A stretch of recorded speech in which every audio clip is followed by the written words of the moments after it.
Je suis ravie d'être là aujourd'hui pour présenter, Actipulse, Neurosciences et voilà, on va faire un webinaire aujourd'hui, entièrement, féminin pour les femmes, dans la science, en tant que directrice de recherche ou, CSO pour Patricia, chez Vibiosfen. Donc voilà, je pense qu'on est bien, on fait une bonne représentation aujourd'hui. Alors, du coup, voilà, je me représente, rapidement. Donc, voilà, je suis directrice de la recherche chez Actipulse Neurosciences. J'ai rejoint la société, donc la start-up, française, il y a 1 an et demi bientôt, donc en septembre 2023. Avant, j'ai un parcours académique, donc j'ai fait, une thèse dans l'académique. Ensuite, postdoc en France, à l'étranger, en France, donc un vrai parcours, bien académique avant de rejoindre Actipulse Neurosciences. Et donc je suis, globalement, moi, experte, en oncologie, donc pour tout ce qui est signalisation cellulaire, modèle murin, dans différents types de cancers. Donc globalement, notre activité chez Actipulse Neurosciences, donc on est une start-up, medtech qui est spécialisée dans le dispositif médical de stimulation magnétique transcrânienne pour, le traitement des pathologies du système nerveux central. Donc on va faire, si je vous présente globalement la société qui a un schéma un peu particulier, on a été fondé au départ, aux États-Unis en 2017 par, Adrien Chatillon, du coup, un des 2 cofondateurs et notre CEO actuel. Et on a ensuite 2 filiales. Une filiale au Mexique qui a été établie en 2017 en même temps que les US, et une filiale en France qui a été établie en 2023. En 2017, donc au Mexique, on se concentre exclusivement sur, les troubles psychiatriques et donc l'utilisation de, la stimulation magnétique transcrânienne pour le traitement de la dépression sévère. Et donc là, on a vraiment toute la partie ingénierie qui est, côté mexicain. Alors que, du coup, en France, on va utiliser la stimulation magnétique, donc notre expertise, mais on va changer les paramètres pour, s'intéresser au traitement de cancer du cerveau et de maladies neurodégénératives. Avec, du coup, moi, en tant que directrice de la recherche qui, manage, les différents projets de recherche. Donc globalement, juste pour rappeler un peu, donc la stimulation magnétique, donc on a en fait une bobine, qui est alimentée par un courant électrique. Alors je suppose qu'on voit mon pointeur, voilà ici, et donc ça crée en fait un champ magnétique, à la partie centrale de cette bobine. Donc ça, c'est un peu la bobine schématisée qu'on a nous, sur nos dispositifs, et donc le champ magnétique est créé effectivement, au milieu de la bobine. En général, donc comment ça marche la stimulation magnétique? On a différentes, formes de bobines, magnétiques qui sont appliquées, en général au niveau du cortex préfrontal chez le patient, afin de stimuler, les cellules neuronales. Et en fait, c'est cette stimulation qui va permettre finalement d'améliorer les symptômes, liés à la dépression. Et pour la dépression, c'est une technologie qui est approuvée, depuis environ, depuis les années 2010 par la FDA.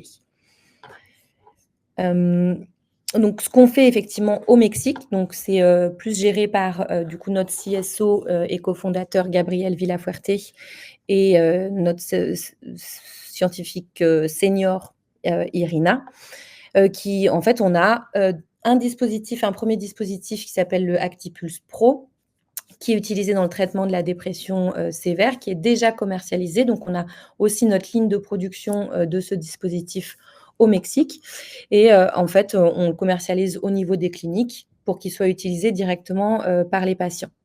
Et aujourd'hui, on est également en essai clinique pour notre, dispositif Actipulse, Home, qui va permettre d'utiliser notre dispositif à la maison pour les patients. Parce qu'il faut savoir que pour le traitement de la dépression, les protocoles de stimulation magnétique, c'est sur, 30 jours, consécutifs, pour des traitements d'environ 45 minutes. Donc il faut vraiment que le patient se déplace tous les jours, à la clinique pour faire son traitement de stimulation magnétique. Donc ce qui est assez, lourd finalement pour, des patients atteints de dépression. Donc l'idée, c'est vraiment de pouvoir le faire à la maison, avec un système complètement portable et ils pourront, effectivement faire cette stimulation de 45 minutes tout en, faisant, la cuisine, lisant un livre, de manière beaucoup plus détendue. Donc ça, c'est vraiment l'avantage, aujourd'hui, de cette technologie. Et par contre, en France, nous, on se concentre exclusivement sur les pathologies du système nerveux central. Et le projet principal qu'on a, c'est d'utiliser la stimulation magnétique pour induire une perméabilité de la barrière hémato-encéphalique. Donc, il faut savoir qu'il y a la barrière hémato-encéphalique, elle protège le cerveau contre les toxines et les pathogènes, donc de manière normale, ce qui est très important, bien évidemment. Le problème, c'est qu'il y a environ 98% des petites molécules thérapeutiques qui ne passent pas la barrière hémato-encéphalique et 100% des grosses molécules sont bloquées par la BHE, donc tout ce qui est anticorps, monoclonaux ou vecteurs viraux.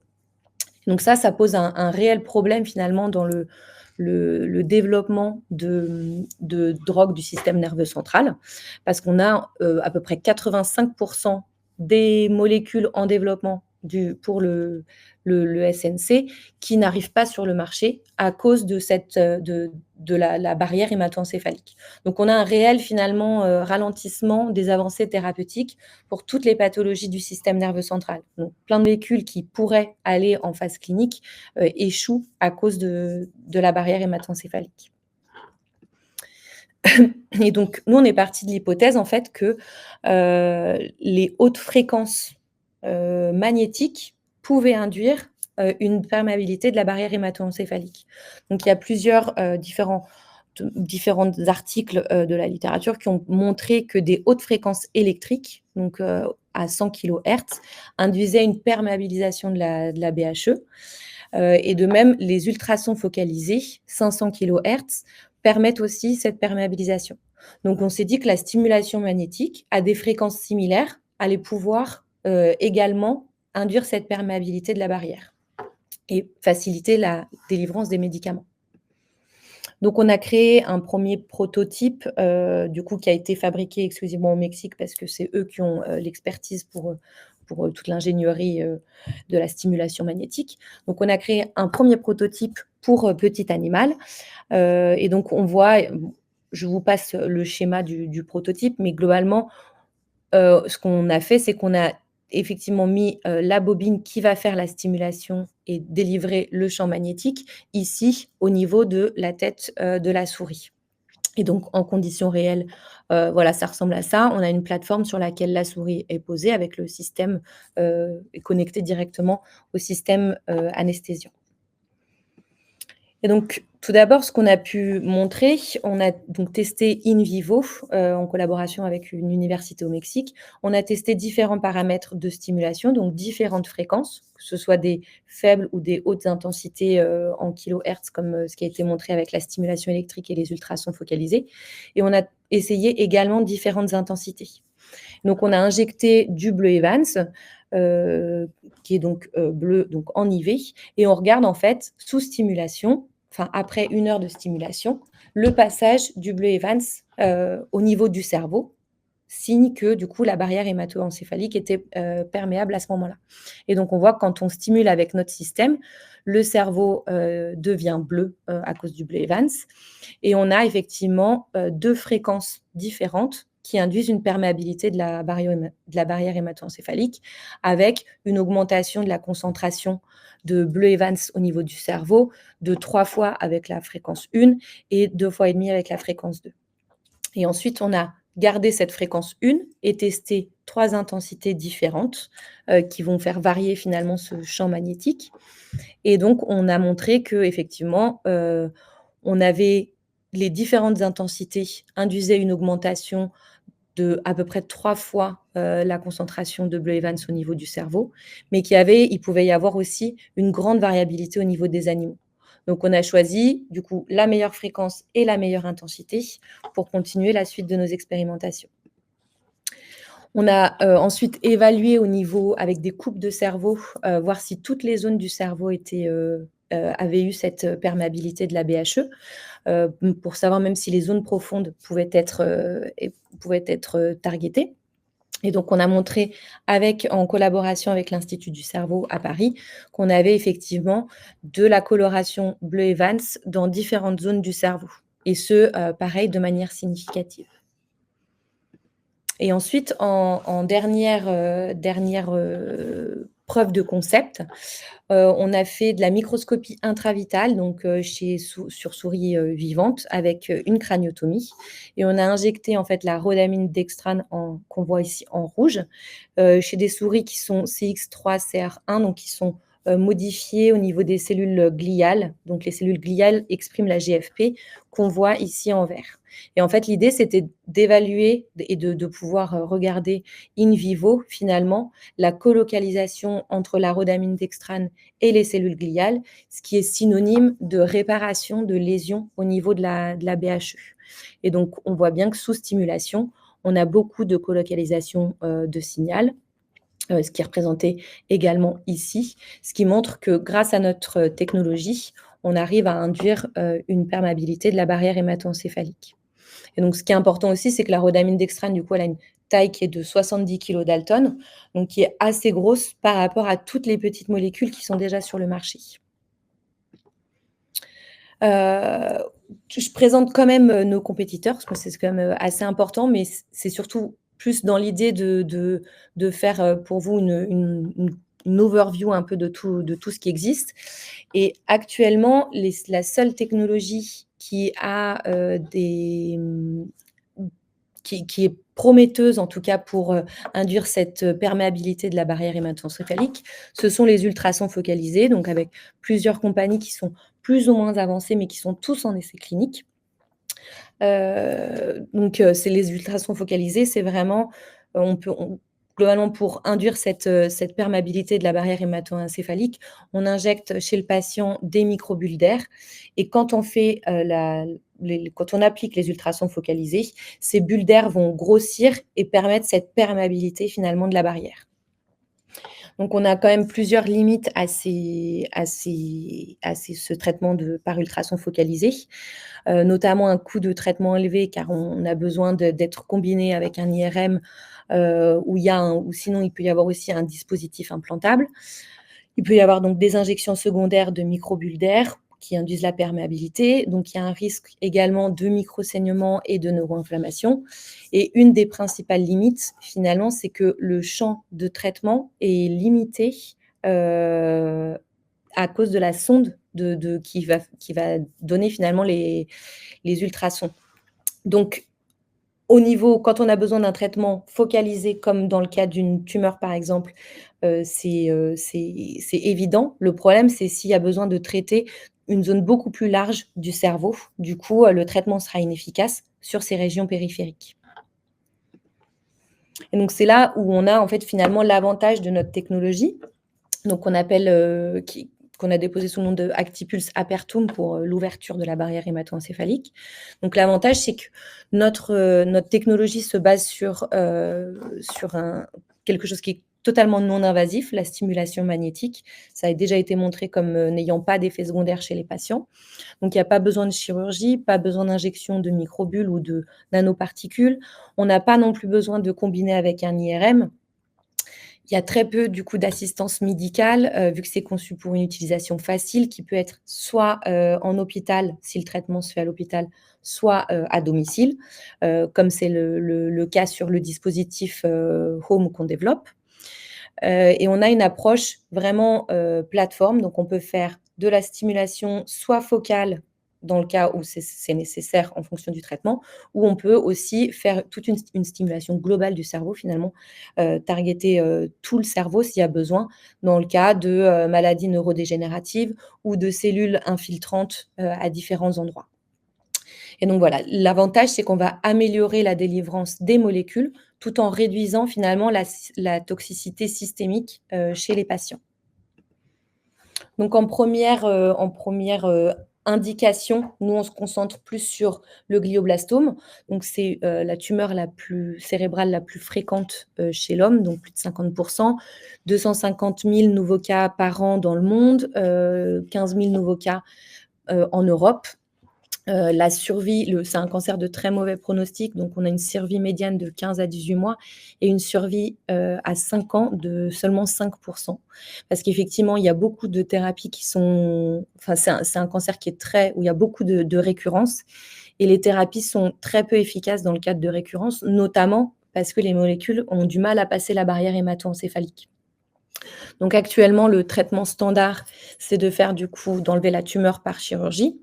Ensuite, les patients suivent une phase de radiothérapie combinée à la chimiothérapie au temozolomide et ensuite on a une phase de, chimiothérapie, seule, pour la maintenance. Et en fait, nous, notre solution Actipulse Apertum, elle intervient au moment où, il y a, la chimiothérapie, donc en tant que compagnon thérapeutique. Donc ce qu'on veut, c'est vraiment, faire la stimulation au moment où le patient prend son traitement, ce qui va induire du coup, une ouverture de la barrière hémato-encéphalique et permettre une meilleure délivrance du temozolomide ou d'un autre agent chimiothérapeutique au niveau du cerveau et donc augmenter son efficacité et la survie des patients. Et donc vraiment ce qu'on veut faire. Donc on a déjà les premières preuves de concept, mais chez des animaux, wild type. Donc aujourd'hui, on veut vraiment, on va commencer là en 2025 des études sur, vraiment le glioblastome. Donc faire toute la partie, montrer que la stimulation magnétique avec notre dispositif, en combinaison avec le standard, of care, le temozolomide, va avoir un impact positif et donc augmenter la survie chez des animaux, avec des greffes orthotopiques de glioblastome. On veut aussi, construire finalement une librairie de toutes les molécules qui peuvent être, utilisées en combinaison avec notre dispositif. Donc que ce soit des petites molécules, des anticorps qui sont plus gros, voire des vecteurs viraux dans le cas de thérapie génique. On va également, comprendre. Il nous reste aussi à comprendre encore, hein, on est vraiment au début encore de de de tout ce qu'on veut montrer, mais on va aussi, du coup, investiguer les mécanismes d'action de notre technologie pour bien comprendre, quel est l'impact au niveau des jonctions serrées, des cellules. Étudier la neurotoxicité pour être sûr qu'on n'induit pas plus de neuroinflammation et tout ça avant de commencer, enfin, ça va nous permettre de commencer notre, safety en 2026 qu'on veut réaliser, en partie chez le primate non humain ou également chez le cochon, vu que du coup la taille va être un peu plus importante, pour fabriquer le dispositif, donc ce qui sera plus pratique, après pour, étendre, aux phases cliniques chez l'humain. Voilà et en parallèle, bien évidemment, on fait tout ça avec le réglementaire, le manufacturing, le design, tout ça pour avoir un dispositif qui serait, parfait pour les patients. Donc voilà, globalement pour, résumer un peu notre technologie. Donc ce qu'on veut vraiment faire grâce à notre dispositif, c'est d'une part, on veut améliorer la biodisponibilité des thérapies qui sont déjà existantes et approuvées dans le traitement du glioblastome. Donc ça va permettre d'augmenter leur efficacité thérapeutique, mais aussi de réduire les effets secondaires, et les complications qu'il peut y avoir chez les patients si on arrive à diminuer les doses administrées. Et d'autre part, en fait, on veut vraiment, revitaliser le portfolio des molécules du système nerveux central. Donc tout ça, ce serait vraiment en licençant notre plateforme à des compagnies pharmaceutiques ou biotech pour, vraiment accélérer le processus, de développement clinique. Donc en fait, grâce à notre dispositif, les compagnies pharma vont pouvoir dérisquer les candidats médicaments qu'ils ont ou alors faire du repositionnement de molécules existantes et l'avantage, c'est que c'est vraiment pas limité au glioblastome, c'est que ça ouvre finalement le champ des possibles pour tout ce qui est, pathologie du système nerveux central.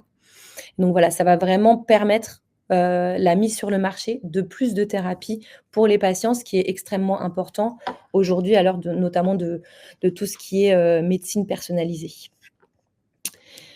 Voilà, pour l'instant, donc on est accompagné, donc au niveau incubateur à start-up, la boîte américaine, elle est incubée, au Y Combinator. On a été incubé en France pendant 1 an et demi à l'Institut du cerveau avec qui on a, établi des collaborations et en novembre 2024, on a rejoint le Catalyseur Santé, donc qui est localisé à Paris-Ouest La Défense. On a déjà obtenu des financements de la BPI. Voilà, on est accompagné au niveau de la stratégie et du développement par Matwin, donc spécialisé en onco, et également Wilco.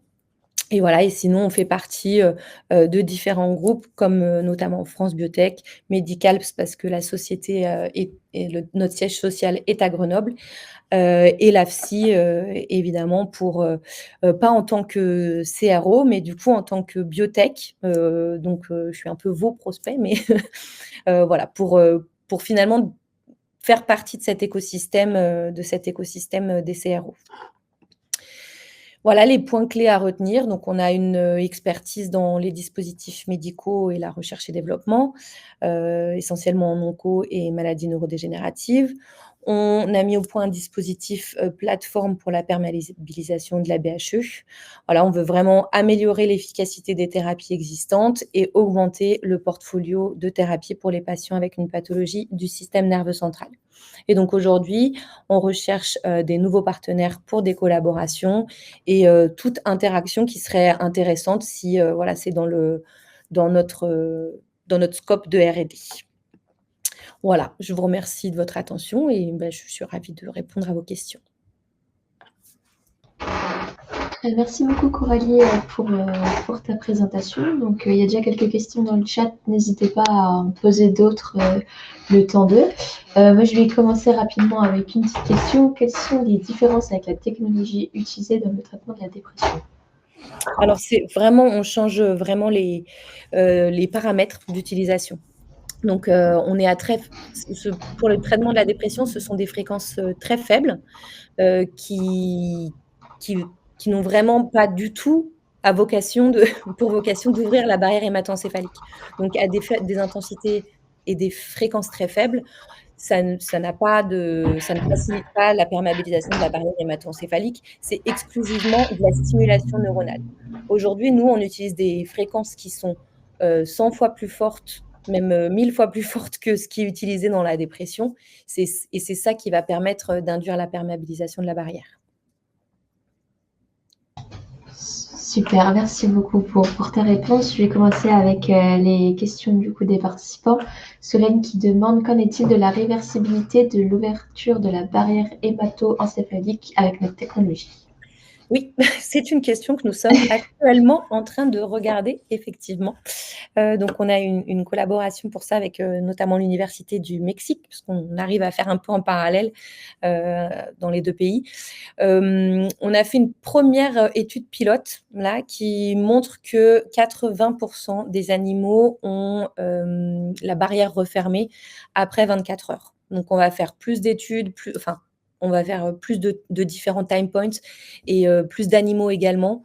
Tout ça pour vraiment bien caractériser cette réversibilité qui est essentielle, bien évidemment. Il ne faut pas laisser la barrière hémato-encéphalique ouverte pour les patients dans le futur. Donc, évidemment. Super, merci Solène. Si c'est clair, super. S'il y a d'autres questions, n'hésitez pas. Question de Patricia maintenant. Les investigations des effets secondaires potentiels du champ magnétique au niveau cognitif. C'est une bonne question qu'on avait. Alors, ça a été toute la safety en fait du champ magnétique, elle a été faite pour tout ce qui est traitement de la dépression sévère ou d'autres troubles psychiatriques. Je sais que c'est en cours pour tout ce qui est schizophrénie, troubles bipolaires. Donc ça, il n'y avait pas de souci. Effectivement, comme on induit on utilise un champ magnétique qui est beaucoup plus fort, il va falloir qu'on refasse toute cette safety. C'est un peu la safety qu'on veut faire, qu'on va commencer vraiment en 2026, où il va falloir effectivement qu'on regarde qu'il n'y a ni potentiel effet secondaire et qu'au niveau cognitif, en tout cas, sûrement aussi chez le petit animal, avec des tests de comportement, qu'il n'y ait pas d'effet. Donc voilà, si c'était clair. Et deuxième petite question de Patricia, est-ce que le passage des petites molécules a été testé? Du coup, alors le bleu Evans, ça fait un peu moins d'1 kilo Dalton. Bon, en général, du coup, il se lie à l'albumine pour passer la barrière hémato-encéphalique. Donc, on est plus vers du 70 kilo Dalton. Mais c'est la prochaine étape avec tout ce qui est la librairie qu'on veut construire avec les petites molécules. Et donc là, quand on parle de librairie et un peu de catalogue de molécules, dans les petites molécules, on veut tester toutes les petites molécules enfin une grande partie qui est déjà approuvée dans le traitement du glioblastome notamment. Donc ça va être des agents chimiothérapeutiques, voilà, qui sont bien évidemment bien plus petits. Donc on est plus en fonction ça dépend des molécules, mais voilà, ça va être entre 300 et 600 Dalton.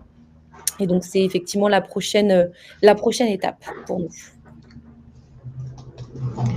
On enchaîne avec la question de Claire qui demande s'il n'y a pas de spécificité et quels sont les risques d'autres passages. Alors les risques d'autres passages, effectivement, il y en a toujours, au moment où c'est ouvert. Donc c'est quelque chose qui est envisageable, qui est quand même tout à fait accepté au niveau médical. En tout cas, il y a des injections des injections intrathecales, en intracérébrales qui sont déjà faites chez les patients et donc où il y a effectivement de toute manière une disruption de la barrière hémato-encéphalique chez ces patients qui peut durer jusqu'à ce que ça cicatrise, certaines fois jusqu'à 1 semaine. Donc en fait, on allie, il faut dans ces cas-là prendre des antibiotiques combinés à d'autres médicaments pour être sûr qu'il y ait pas de risque chez les patients. Donc dans tous les cas, il y a un risque. C'est pour ça que l'idée, c'est que la barrière hémato-encéphalique, elle reste ouverte finalement le minimum de temps, que ça permette de faire passer la molécule d'intérêt et qu'après, elle puisse se refermer. Il existe également des nouvelles molécules qui vont un jour arriver sur le marché qui favorisent la fermeture de la barrière hémato-encéphalique. Donc au cas où, on va peut-être combiner notre dispositif si jamais c'est trop long. Arrive une dernière petite question de Philippe. Il existe d'autres technologies à base d'ondes acoustiques pour la BHE et du coup, quelle est la différence avec votre technologie?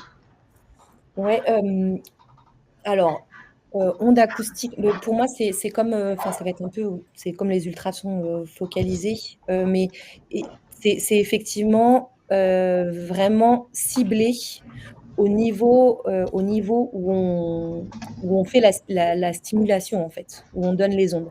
Et c'est là où on se différencie, c'est-à-dire que quand on a besoin d'un traitement ciblé, notamment, par exemple, dans le cas du glioblastome, en général, on a besoin d'un traitement ciblé au niveau de la tumeur.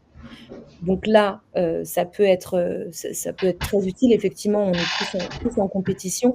Le problème du glioblastome, c'est qu'une fois que la tumeur, elle a été enlevée, il y a encore un peu, en général, de cellules qui ont infiltré tout autour. Mais le problème, ce sont toutes les cellules qui ont infiltré le cerveau à plus large échelle. Et donc, en fait, on ne peut pas faire des points de focalisation assez particuliers pour ces différents endroits, notamment dans le cas des implants crâniaux que j'ai montrés, où c'est vraiment, il y a une sonde qui vient faire la stimulation à un endroit spécifique. Et donc, on ne peut pas du tout finalement cibler les autres zones du cerveau.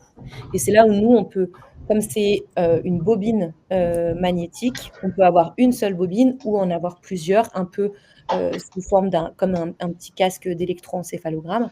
Et donc voilà, ça va permettre de faire de la stimulation à plusieurs endroits. Voilà.